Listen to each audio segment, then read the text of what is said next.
बहुत बहुत स्वागत है आप सब लोगों का मेरे यूट्यूब चैनल के ऊपर।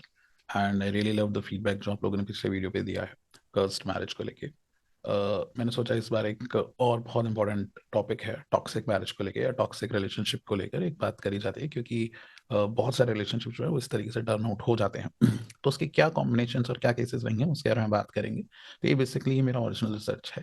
इसके ऊपर आप लोग और अपने अपने इनपुट्स दे सकते हो। आप खुद लोग चार्ट्स को टेस्ट करिए और नीचे कमेंट सेक्शन में लिखिए बैठ के कि आपको क्या फीडबैक मिलता है, कितना करेक्ट और कितना इनकरेक्ट जाता है।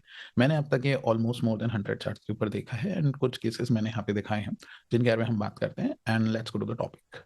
सो द थिंग इज, जैसे कि आपने वो कभी रिलेशनशिप्स देखे हैं जहाँ पे पति पत्नी सड़क पे भी लड़ रहे होंगे, ठीक है, और पति बिल्कुल मार रहा होगा, पीट रहा होगा लड़की को, फिर भी लड़की की नहीं नहीं नहीं नहीं, तो पति मेरा ही है ना, और जो भी है पर मेरा है ना, और प्यार तो मुझे करते ही है ना। तो जब इस तरीके की टॉक्सिसिटीज क्रिएट हो जाती है तो ऐसे रिलेशनशिप में क्या होता है जहाँ पे ना इंसान छोड़ना चाहता है, उसे पता है कि ये इंसान मेरे लिए कंप्लीटली रेड फ्लैग है, उसे पता है कि ये इंसान मुझे बिल्कुल नस्ते नाबूद कर देगा, बिल्कुल बर्बाद कर देगा, लेकिन उसके बाद भी वो उस रिलेशनशिप में जाता है। तो ऐसे क्या कॉम्बिनेशन होते हैं उसके बारे में हम बात करेंगे।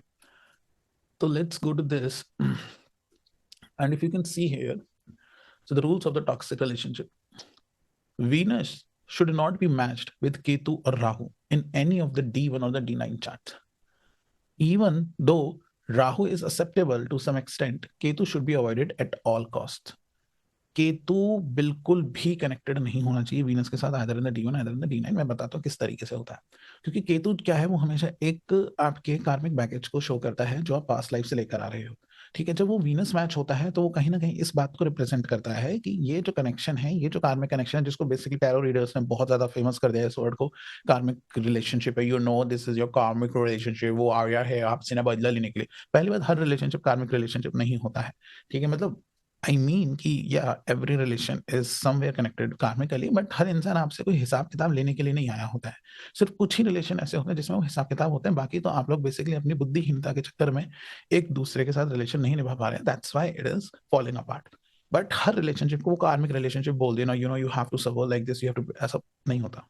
ये होता है बट हर रिलेशनशिप ऐसा नहीं होता। तो कौन सा रिलेशनशिप ऐसा है जिसमें चीजें होती हैं, कौन सा रिलेशनशिप ऐसा नहीं है जिसमें चीजें नहीं होती हैं, वो हमको देखने की जरूरत है। आइए देखते हैं। तो यहाँ पे नोटिस करो कि वीनस क्या है। वीनस का साइन वर्गो है लड़की के चार्ट में, और इधर D9 में भी वर्गो ही है। ठीक है, now if you go into the boys chart, तो केतु वर्गो में, केतु बैठा हुआ है बिकॉज वीनस यहाँ वर्गो में, इधर भी वर्गो में है, तो हम यहाँ पे वर्गो के साइन ढूंढेंगे D1 में भी और D9 में भी। तो यहाँ पे केतु दोनों के साइन में बैठा हुआ है। D9 में भी वर्गो में केतु बैठा हुआ है, D1 में भी केतु बैठा हुआ है। हालांकि यहाँ पे मरकरी भी है, it's a very benefic planet, exalted भी है, बट उसके बावजूद भी मैंने ये देखा है कि कितने ही बेनिफिक प्लैनेट्स का इफेक्ट क्यों ना हो, लेकिन स्टिल केतु अगर आ जाता है तो वो चीजों को बिल्कुल ही बर्बाद कर देता है। ठीक है, now if you see the couple has gone through multiple periods of being apart and have had significant arguments in the tenure of 4 years of relationship. In a recent instance, the boy burned all the gifts that the girl had given him. As a surprising gesture, he handed her the ashes of those gifts as a return gift. तो basically लड़की ने अपने boyfriend का birthday celebrate किया, already उनका एक separation हो चुका था। उन्होंने सोचा कि अब दोबारा इसके ऊपर वर्कआउट करते हैं, and they all are like 35-38 year old guys, they both are divorcees in their from their previous marriages. इन लोगों ने सोचा कि चलो इसको हम दोबारा काम करते हैं, दोबारा चीजों को देखते हैं। लड़की ने लड़के का बर्थडे सेलिब्रेट किया, और लड़के ने एक दिन उसे इतना गुस्सा आया बहुत ही छोटी सी बात पे कि उसने सब कुछ जलाकर फेंक दिया। सारे जो गिफ्ट, सारी डेकोरेशन, सारे सब चीजें जो हाथों से उसने लड़की ने लिखी थी वो सब उसने जलाया, तसले में डाला, और उसने एशेस जो है वो उसको गिफ्ट के तौर पे देकर गया। तो such kind of brutality and such kind of एक इतना इंटेंस रिएक्शन जो होता है, उसके बावजूद भी ये दोनों एक दूसरे को छोड़ना नहीं चाहते हैं और एक दूसरे के साथ अभी भी रहना चाहते हैं। नाउ सेकंड केस पे आते हैं।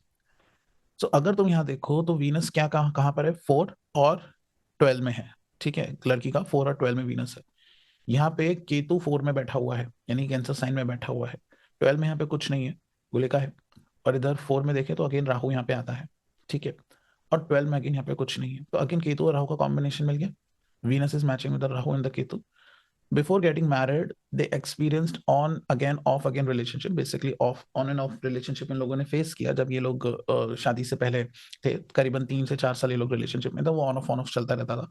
However after time the not, फिर लोगों ने डिसाइड किया कि मैरिज करते हैं। The husband confessed that he had lost interest and desire to live alone, suggesting they separate.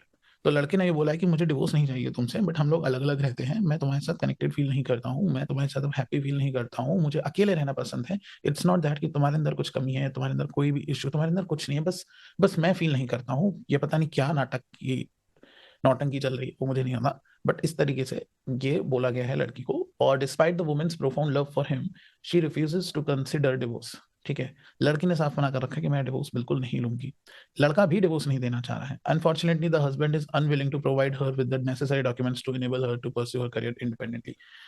Even लड़की ने ये कहा कि ठीक है हम दोनों अलग अलग रहते हैं, तुम एक काम करो, मुझे मेरे डॉक्यूमेंट्स दे दो जिससे मैं अपना करियर आके बिल्ड कर पाऊँ। तो लड़का वो डॉक्यूमेंट्स भी नहीं देता है।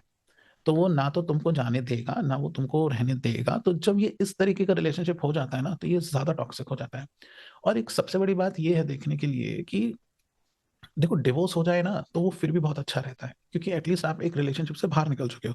लेकिन जब डिवोर्स नहीं होता है तो ये ज्यादा प्रॉब्लमेटिक बन जाता है, क्योंकि फिर ये वो हड्डी बन चुकी है आपके गले में, जो कि ना तुम निगल पाओगे और ना ही आप थूक पाओगे। तीसरे केस पे आ जाते हैं। यहाँ पे ये ऑलरेडी डिवोर्सीज रह चुके हैं पहले पहले। ठीक है, अगर अब इनकी लाइफ हम देखें तो ये दोनों डिवोर्सीज थे, इन्होंने आपस में शादी करी। शादी करने के 4-5 साल तक शादी बहुत ही बेहतरीन चली, बहुत ही ब्यूटीफुल चली, 2 बच्चे हुए इन लोगों के, बहुत प्यारे प्यारे। और उसके बाद अचानक से लड़के ने बोला कि भाई मेरे को ना अब मन नहीं करता है तुम्हारे साथ। और यही एक पैटर्न देखा गया मोस्ट ऑफ द केसेस के अंदर। तुम्हारे अंदर ये दिक्कत है, वो दिक्कत है, फलाना ढिलाना, इतनी बड़ी कोई दिक्कतें हैं नहीं कि ये दोनों सॉल्व ना कर पाए, क्योंकि 4-5 साल तो अच्छे से रहे हैं।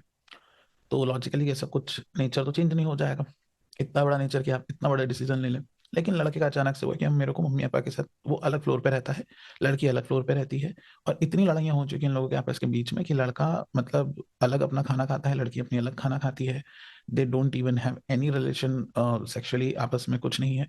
और ये लोग 4 से 5 साल से अगेन, 4-5 साल इनको अच्छे से रहे, और 4-5 साल अब ये सेपरेटेड रह रहे अलग अलग फ्लोर पे। दोनों में से कोई भी एक दूसरे को डिवोर्स नहीं देना चाहता है। और दे आर लाइक कि नहीं हम डिवोर्स नहीं देंगे, बट हम ऐसे ही लड़ते रहेंगे। कोर्ट में केस चल रहा है लेकिन डिवोर्स के लिए केस नहीं चल रहा है। दे आर जस्ट लाइक कि ये मेरे को मेंटेनेंस दे, या ये बाकी सारी चीजें, ये सारी चीजें ले, लेकिन नहीं, छोड़ना कोई नहीं चाह रहा। तो बात ये है कि ये अगेन बहुत ही टॉक्सिक हो जाता है। यहाँ पे तो थर्ड केस में तो मतलब ताले तोड़ दिए गए हैं, चीजें फोड़ दी गई हैं, टीवी उठा के फेंके गए हैं, इस हद तक सिचुएशन चली जाती है। तो इस रूल का जरूर ध्यान रखें जब भी आप किसी रिलेशनशिप में जाएं। और मेरी एक आपसे दरख्वास्त है कि जैसे ही आप ये कॉम्बिनेशन देखें, रन रन ब्रो, आंख बंद करके भागो। कुछ नहीं रखा है इसमें, कभी कुछ ठीक नहीं होगा। मैंने तो अब तक नहीं देखा किसी को ये रिलेशन, इस कॉम्बिनेशन के साथ अपना रिलेशनशिप ठीक करवाते हुए। वहां पे शायद लोग कर सकते हैं जहाँ पे बहुत ही ज्यादा वो लोग मेंटली स्ट्रांग हो, लेकिन you know that is like 1 case out of 10,000। अगर बहुत ही आप इमोशनल लोग हो दोनों के दोनों, तो भूल जाओ बैठ के कि इस तरीके की चीजों को आप टैकल कर सकते हो और इन कॉम्बिनेशंस के ऊपर आ सकते हो। So I will suggest you that just run bro, run, भा भाई। तो avoid this combination as much as you can, and also please do your own research and charts के ऊपर check करो, and then let me know how it is happening with you guys. Okay, thanks a lot. है कि जैसे